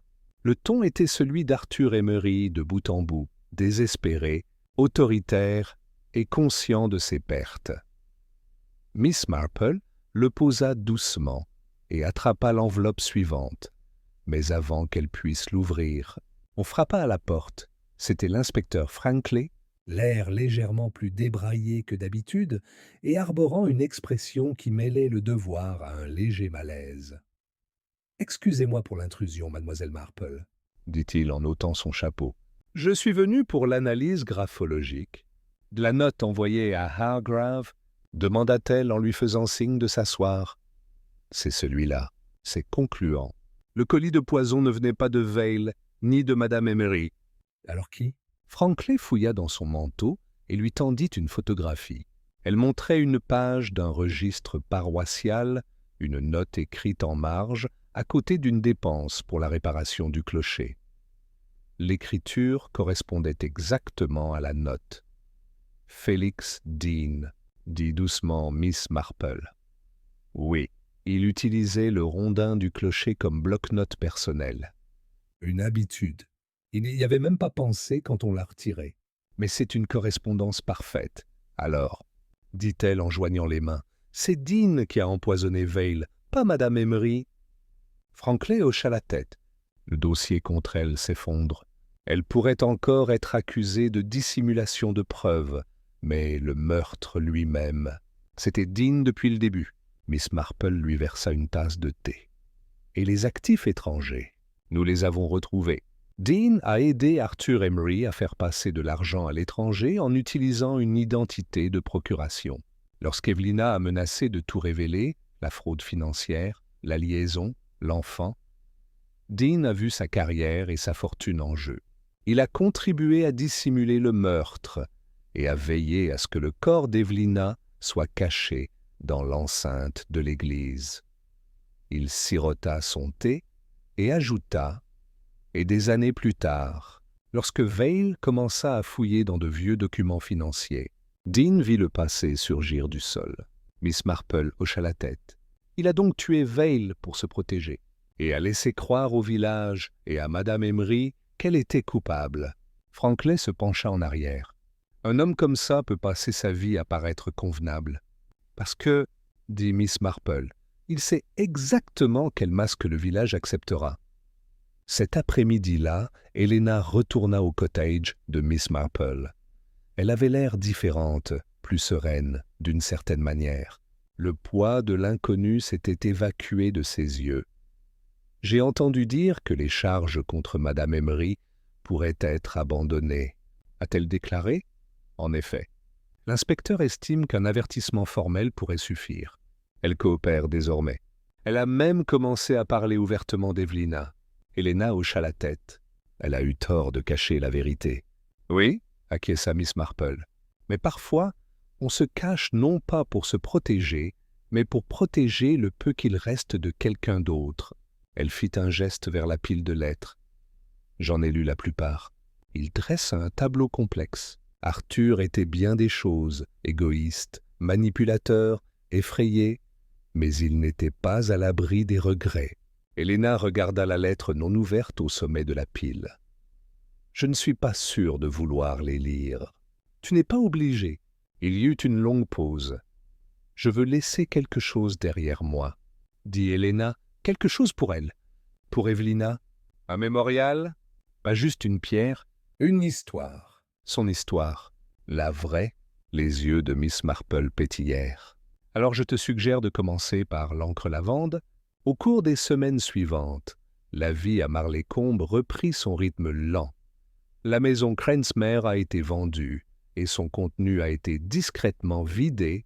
Madame Emery, bien que n'ayant jamais été pleinement accueillie dans la société, fut revue dans le village, plus calme maintenant, plus pâle, s'occupant des tombes dans le cimetière avec des mains gantées et une tête baissée.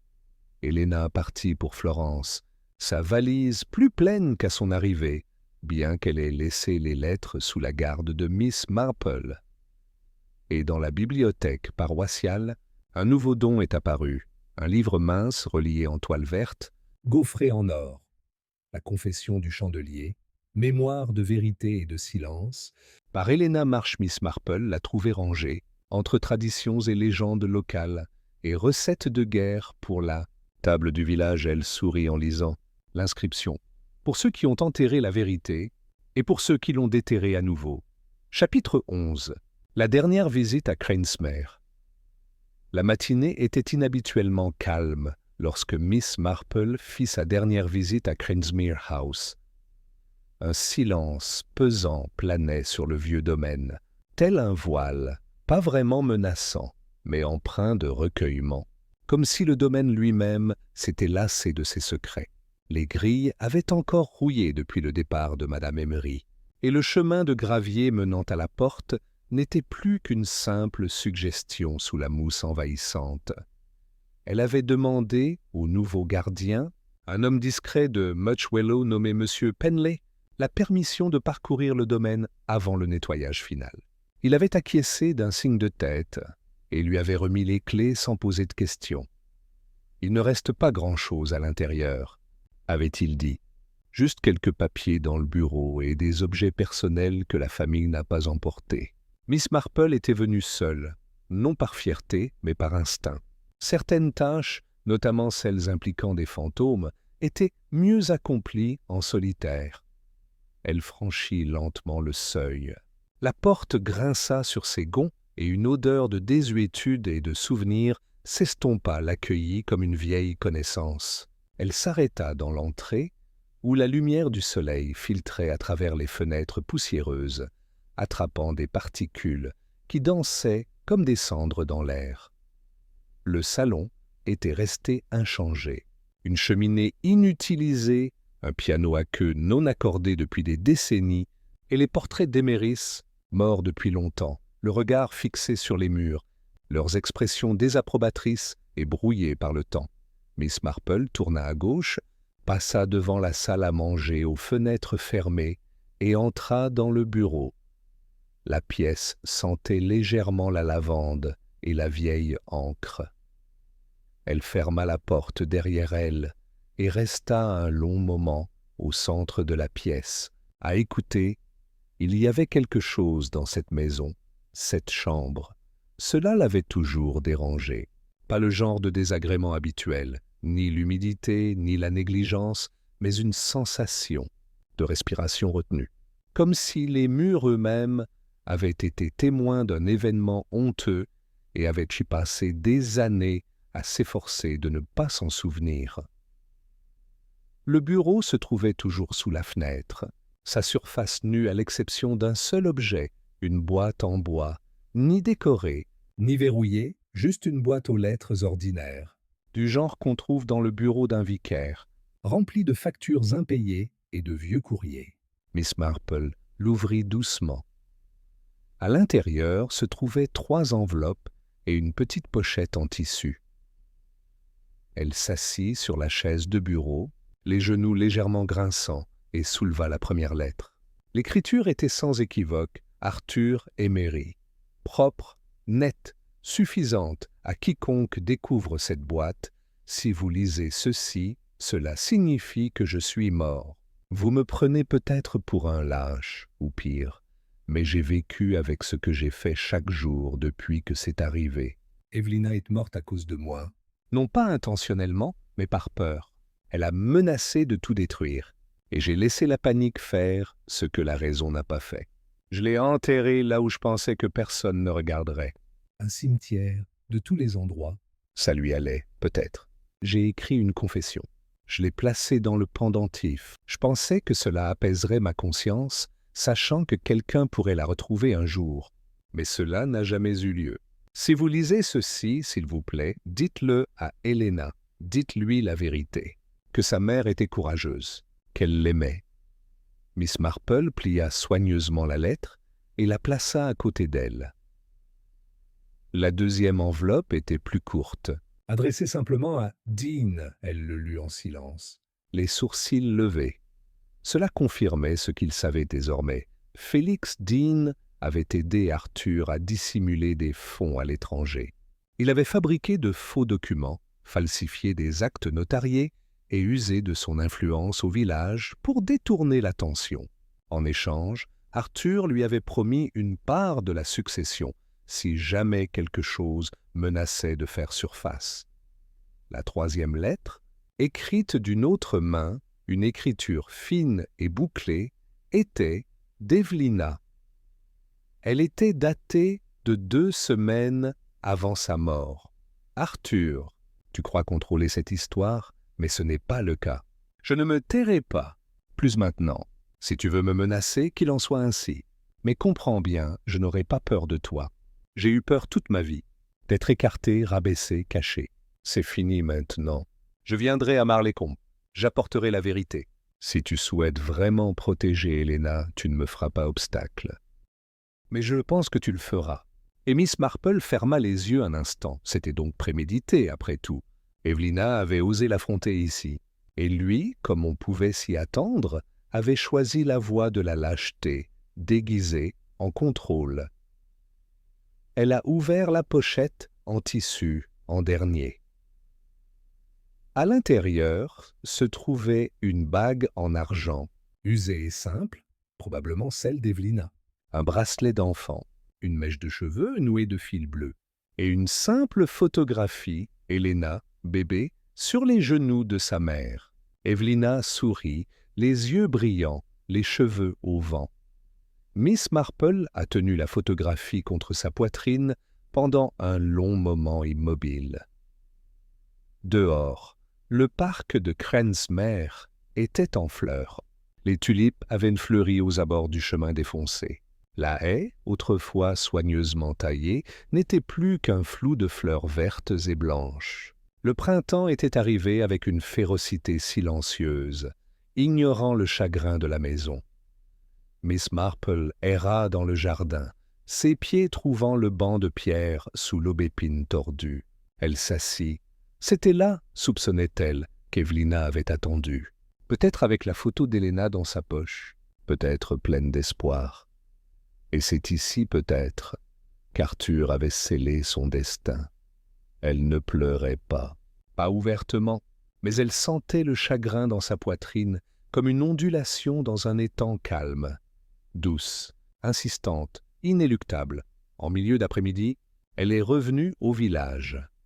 Elle plaça les lettres et la pochette dans un petit colis et le livra à Helena par l'intermédiaire d'un coursier à Florence, accompagné d'une brève note. « Mon cher, je crois que ces documents vous appartiennent.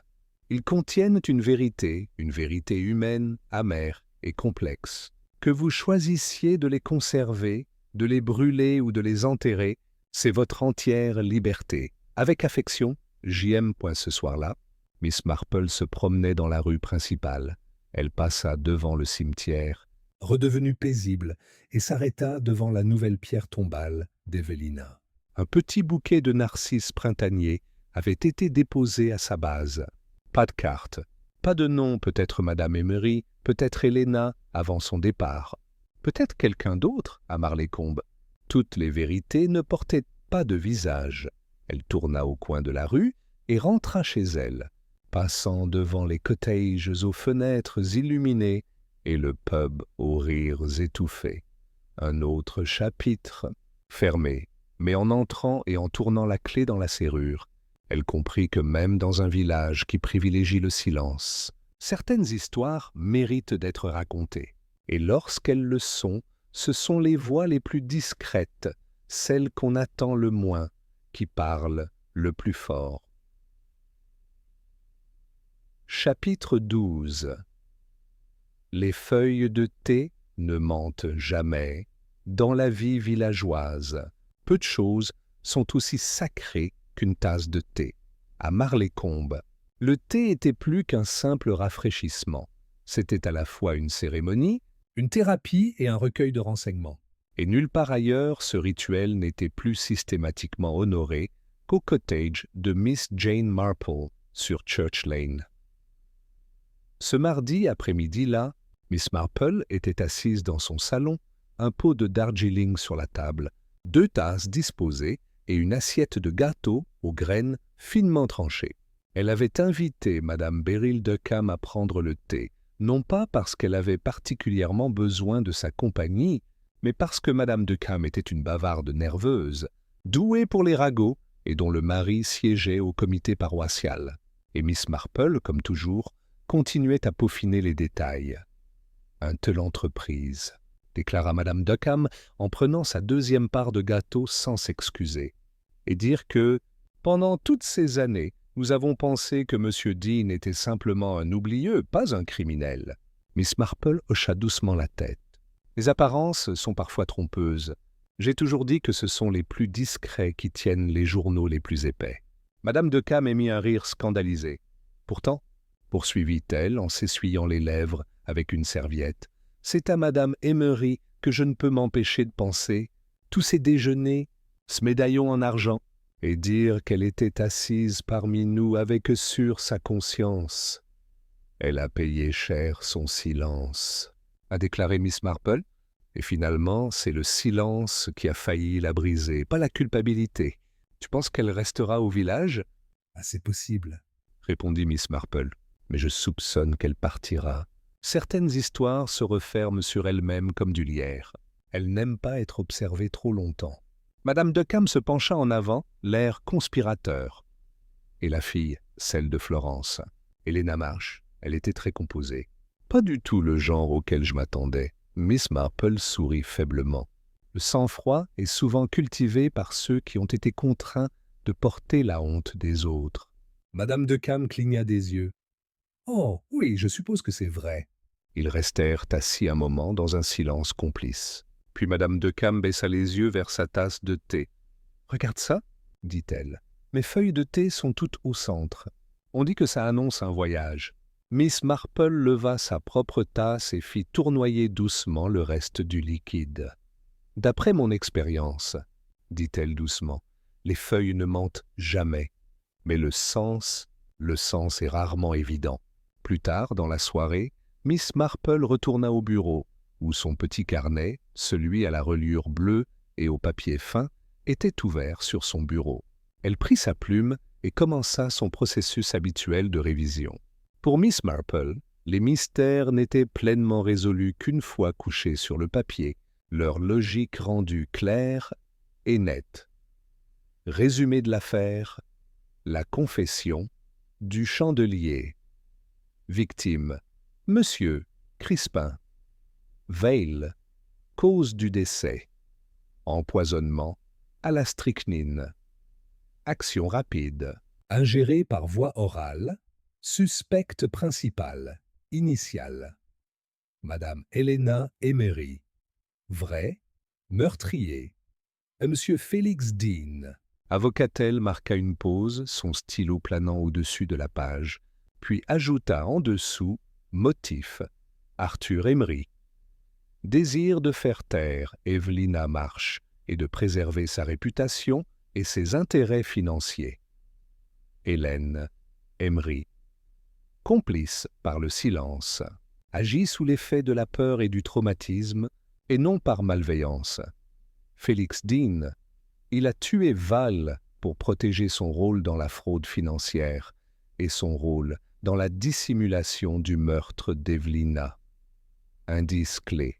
Le médaillon en forme de chandelier, contenant la confession écrite d'Arthur, les derniers mots de Val, le chandelier, colis anonyme contenant du poison envoyé à l'apothicaire.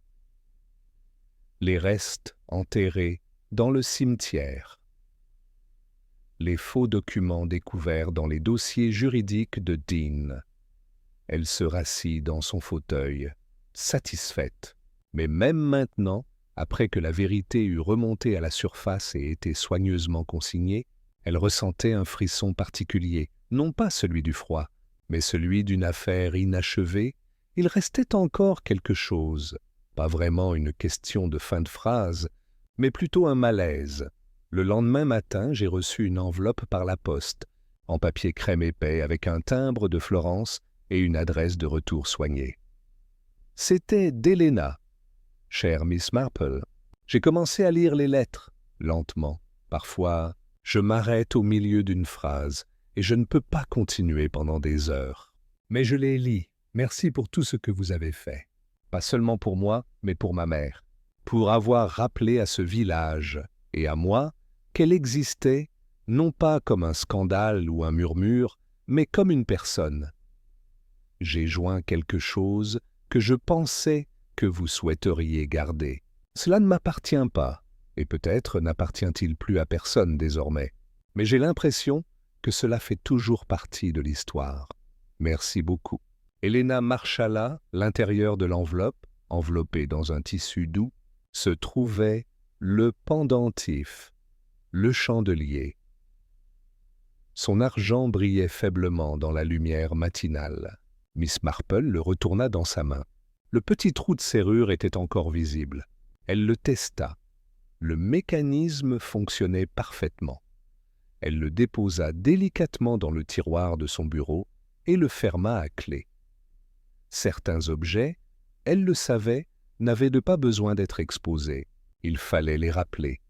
Cet après-midi-là, le village célébra une fois de plus sa fête printanière.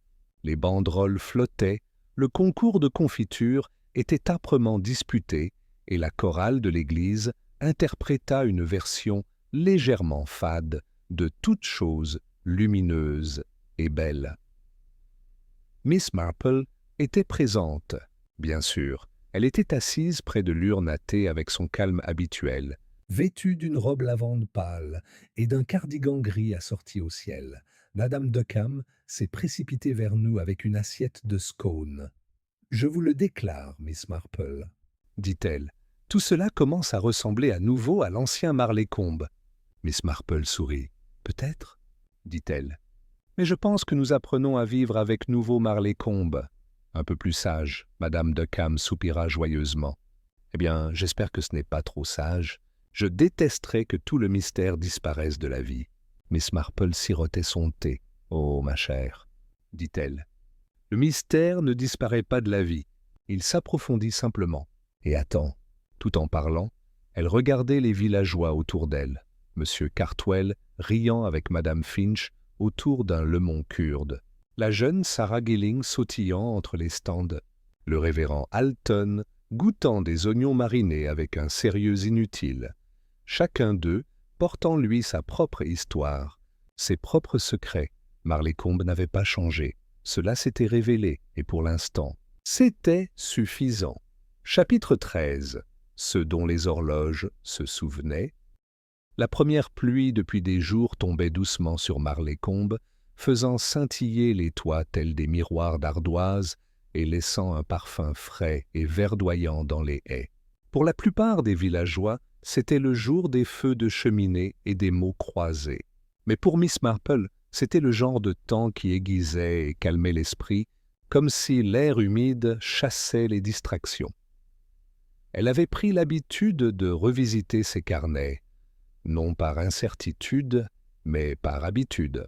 Ce geste, celui de remettre chaque indice en ordre, lui apportait non seulement de la clarté, mais aussi une certaine satisfaction, comme tricoter le dernier rang d'un modèle complexe. Ce matin-là, cependant, elle fut interrompue. Le visiteur qui se présenta à sa porte était inattendu. Martin Creswell, l'apprenti de Crispin Vale. Il se tenait maladroitement sur le perron, des boucles humides collées à son front, serrant un sac en toile sous un bras. « J'espère que je ne vous dérange pas, Miss Marple, » dit-il. « C'est juste que je pensais que vous devriez avoir ça. » Elle l'invita aussitôt à entrer et le conduisit au coin du feu, où une seconde chaise attendait toujours les invités inattendus. Martin travaillait à l'atelier de réparation d'horloges de Crispin Vale depuis près de 2 ans. C'était un jeune homme discret, souvent oublié dans le tourbillon des ragots du village. Mais Miss Marple l'avait toujours trouvé observateur. Il posa doucement le sac en toile sur le sol. « J'ai fait le ménage dans le magasin, » dit-il. « Ils vendent le bail le mois prochain. J'ai trouvé ça sous le plancher de l'atelier du fond. Je crois que M. Vale l'a caché là. » Miss Marple haussa un sourcil. « Qu'est-ce qu'il y a ?» Martin ouvrit le sac. À l'intérieur se trouvait une boîte en bois cabossé, semblable à un petit écritoire. Il défit le fermoir en laiton et souleva le couvercle. Il était rempli de montres. Pas des horloges, mais des montres de poche. Des dizaines d'entre eux. Chacune était soigneusement emballée dans du tissu, chacune étiquetée avec un bout de papier. Miss Marple en choisit une au hasard et lut le mot caché en dessous. Kranesmer, Emery, A. Ressort, réparé. 1929, mécanisme caché sous la plaque arrière. Elle en a pris un autre. Dean, F. Balancier trafiqué, note à l'intérieur du boîtier, détruit. Un troisième, Marche, E. Arrêté à 6h32, marque étrangère. Pas de retour. Miss Marple leva les yeux. Ce n'était pas seulement des montres. Martin hocha la tête. « Je crois qu'il les collectionnait. Pas par loisir, comme preuve. Elle a compris tout de suite. Vail, de nature précise et méfiante, avait consigné plus de choses que le village n'en savait. Il ne s'était pas contenté de réparer les horloges, il les avait lues. Et en elles, il avait conservé des secrets trop délicats pour être révélés à voix haute. Que pensez-vous qu'il voulait dire par « mécanisme caché » demanda-t-elle, sachant déjà. Martin hésita. Certaines montres de poche anciennes ont des faux fonds, des compartiments creux. Les contrebandiers les utilisaient parfois, ou... Des gens qui avaient besoin de cacher des choses. Miss Marple resta assise, très immobile. Il ne s'agissait pas simplement de choses cassées que M. Vail avait réparées, c'étaient des vérités qu'il avait cataloguées, préservées dans le fonctionnement du temps. Cet après-midi-là, Miss Marple alla rendre visite à l'inspecteur Frankly, qui avait désormais appris à ne plus être surpris lorsqu'elle arrivait avec un sac de révélations surprenantes. Il était assis en face d'elle, dans son bureau, Lisant les bouts de papier avec un étonnement croissant. Celui-ci dit « Fragment de confession ». main d'Emery brûlée, et celui-ci reçut Florentin coincé entre des rouages. Bon Dieu, il a vraiment été. Je collectionne une affaire. Il devait savoir qu'il était sur le point de se lancer dans une affaire plus grave qu'une simple querelle de village, dit Miss Marple, et il savait que cela pouvait le tuer. Alors il l'a stocké à l'endroit même où personne ne penserait à regarder, les objets qu'on lui apportait pour qu'il les répare. Frankly se frotta la mâchoire. Pourquoi n'a-t-il rien dit? Il était méthodique, prudent. Il avait probablement prévu de tout révéler d'un coup, peut-être aux autorités. Mais il a attendu trop longtemps. Et Dean a frappé le premier. L'inspecteur secoua lentement la tête. Et pourtant, il a laissé la vérité derrière lui. Dans des horloges, Miss Marple regarda vers la fenêtre, où la pluie continuait de tomber en longues lignes droites. « Le temps, dit-elle doucement, est rarement clément. Mais il se souvient. Dans les jours qui suivirent, le contenu du coffret fut examiné minutieusement. 2 des montres contenaient de minuscules billets, pliés de façon infime et glissés dans les faux compartiments. L'un était un fragment de lettre d'Arthur Emery, une version de la confession différente de celle trouvée dans le médaillon. L'autre était un reçu de virement bancaire. Daté de la semaine même de la disparition d'Evelina Marsh. Tous deux ont confirmé ce que Miss Marple avait déjà déduit. Mais même ainsi, Ils avaient du poids. La preuve a fait ce que les murmures n'ont pas pu faire. Grâce à ces nouveaux éléments, la couronne a officiellement classé l'affaire. Les accusations portées contre Félix Dean ont été aggravées et incluent désormais la complicité de meurtre et la falsification de documents financiers. Madame Emery a été blanchie de toute responsabilité pénale, mais a été officiellement blâmée pour son silence. Elle a quitté Marleycombe 2 jours plus tard, discrètement et sans dire au revoir. Helena envoya une autre lettre de Florence, brève mais résolue. Il pensait pouvoir survivre à la vérité. mais le temps et des gens comme M. Vail en avaient décidé autrement. Miss Marple l'a lu à voix haute à l'inspecteur pendant le thé. Il a grogné et a demandé un autre scone. Le dernier dimanche du mois, Un service spécial a eu lieu à l'église, ni funérailles, ni inauguration, mais un moment de reconnaissance collective. Le vicaire a lu un passage de l'Ecclésiaste. Il y a une saison pour tout, et parlait doucement de renouveau. d'honnêteté et de ceux qui portaient des fardeaux trop longtemps. Miss Marple était assise au fond, Son chapeau enfoncé, écoutant sans avoir besoin de voir. Autour d'elle, les villageois se redressaient. Certains pleuraient, d'autres fixaient simplement le vide. mais tous entendaient. Par la suite, M. Cartwell lui a proposé de la ramener chez elle dans sa voiture. C'est une histoire, celle-là. Dit-il en donnant un coup de main aux reines. Tu seras digne d'un livre. Miss Marple hocha la tête. Et pour les horloges, il rit. Je suppose que nous devons à M. Vail plus que nous ne le pensions. Nous le savons, dit-elle. Il nous a redonné la vérité, par tic-tac. Ce soir-là, de retour dans son salon, Miss Marple se versa un verre de xérès, un plaisir rare, et s'assit près de la cheminée avec son tricot. Sur la cheminée, la vieille horloge de carrosse en laiton sonnait 7 heures. Elle avait été réparée par Crispin Vail des années auparavant. Et maintenant, elle comprenait. Peut-être avait-il aussi laissé quelque chose à l'intérieur. Elle attrapa l'horloge, la tourna doucement et passa ses doigts le long du panneau arrière. Un clic.